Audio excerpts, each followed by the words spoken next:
Apa yang menyebabkan Sanusi ni, Menteri Besar Kedah ni, buat tuntutan Pening ni Kedah punya? Apa sebabnya? Bila bermula?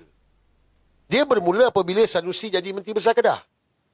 Dan asas yang menyebabkan Sanusi minta itu, Kedah minta Pulau Pinang, Pening di bawah pentadbiran Kedah, hak milik Kedah, adalah kerana sewaktu 2019, Lee Guak Eng sebagai Ketua Menteri telah membayar 10 juta kepada Kedah. Itu punca dia.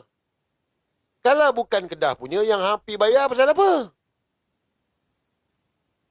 So, kenapa Lee Guak Eng pergi bayar 10 juta dekat Kedah? Masa tu Muklis Menteri Besar. Kenapa Lee Guak Eng pergi bayar? Siapa punya kerja? Mahathir Mohamad. Macam mana pula salah Tun Mahathir? Tun Mahathir, Lee Guak Eng ni Menteri Kewangan. Dia Menteri Kewangan. 2019 kan Lee Guak Eng Menteri Kewangan. Menteri Kewangan.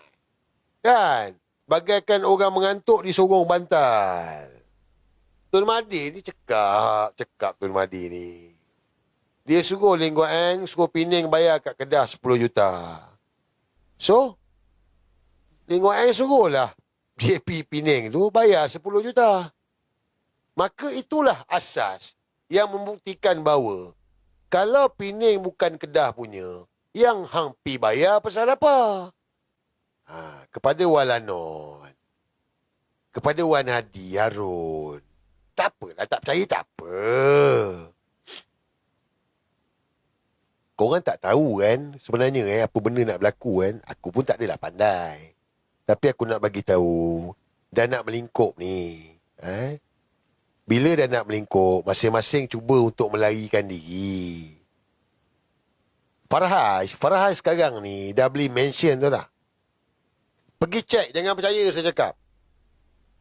Farhaj Wafa Salvador sekarang ni dia ada mansion, dia beli mansion 2 tempat. 2 tempat mansion. Satu Turki, satu Russia.